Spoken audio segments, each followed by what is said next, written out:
আসসালামু আলাইকুম বন্ধুরা, কেমন আছেন আপনারা সবাই? চলে আসলাম মায়ের রান্নাঘরে। আজকে মা অসুস্থ, তাই আমি রান্না করব। আমি তার ছেলের বউ।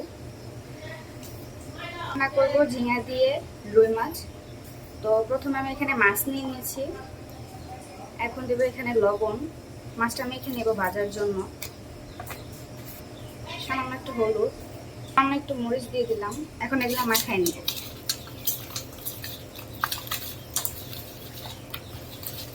আমার মাছ মাখানো শেষ। এখন আমি ফ্রাই প্যান বসাই দিয়েছি। এখন তেল দিয়ে দিব মাছ ভাজার জন্য। আমার তেল গরম হয়ে গেছে। এখন আমি প্রথমে মাথাটা ভেজে নিব।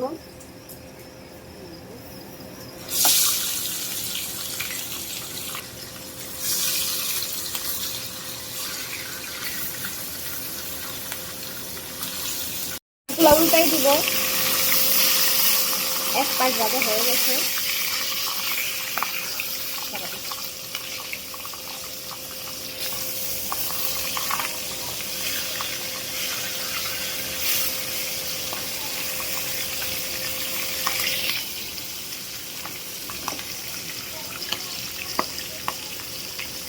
আমার মাছ ভাজা হয়ে গেছে, এখন উঠাই নিব।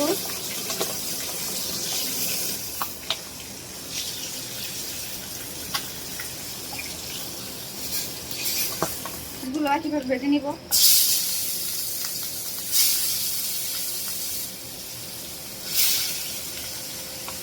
শেষ, এখন উঠাই নিব।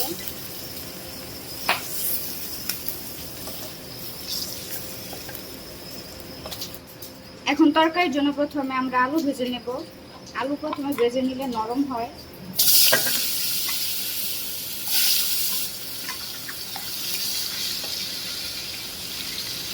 দেখুন আলুগুলো প্রায় ভাজা শেষ, লাল লাল করে ভেজে নিছি। এখন উঠাই নিব।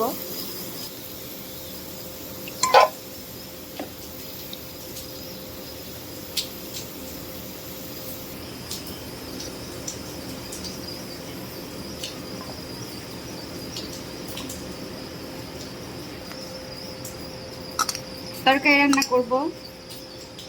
পেঁয়াজ কুচি দিয়ে দিলাম, কাঁচামরিচ,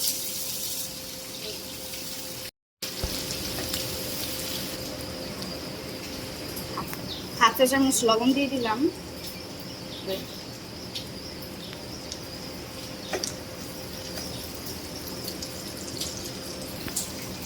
পেঁয়াজটা একটু ভেজে নিব।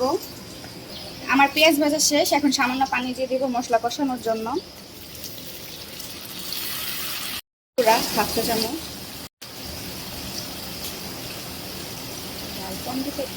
মরিচের গুঁড়া 1 চা চামচ, একটু কম আছে। ধনিয়ার গুঁড়া হাফ চা চামচ, সামান্য একটু আদা রসুন বাটা দিয়ে দিব। এই হাফ চা চামচের মতো হবে। এখন মিশাই নিব। সুন্দর করে কষাইতে হবে তেল ওঠা পর্যন্ত। দেখেন আমার মশলা কষানো শেষ। এখন তরকারি দিয়ে দিব।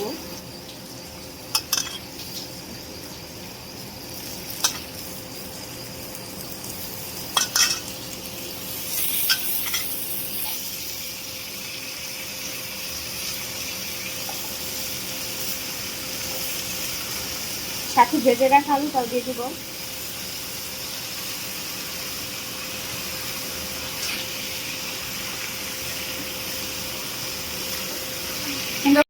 সুন্দর করে মিশিয়ে নিব মশলার সাথে।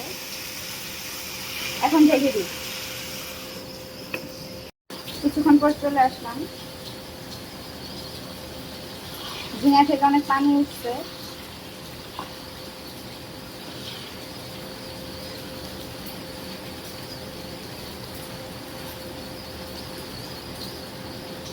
আর একটু কষাবো। কিছুক্ষণ পর আবার চলে আসলাম। সব সিদ্ধ হয়ে গেছে, সামান্য একটু পানি দিলেই হবে। ঝিঙা আলু সিদ্ধ হয়ে গেছে। এখন জল দিয়ে দিব।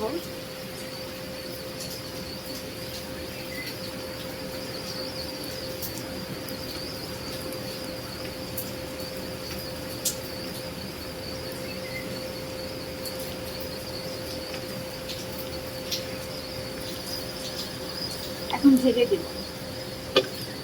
কিছুক্ষণ পর চলে আসলাম। ফুটেছে তরকারি, এখন মাছ দিয়ে দিব। প্রথমে মাথাটা দিয়ে দিলাম।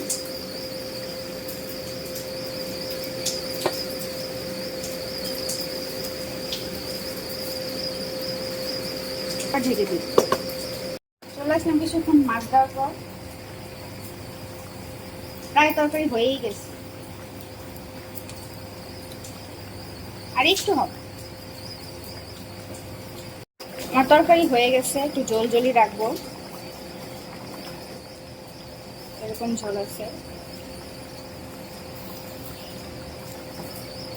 এখন বন্ধুরা আমাদের ঝিঙে দিয়ে রুই মাছ রান্না শেষ। কালারটা কত সুন্দর হয়েছে দেখতে পাচ্ছেন। এভাবে ঝোল রান্না করে খেয়ে দেখবেন, অনেক ভালো লাগে। আমাদের ভিডিওটি আপনাদের কিরকম লাগলো তা অবশ্যই কমেন্ট করে জানাবেন। লাইক, শেয়ার, সাবস্ক্রাইব করবেন।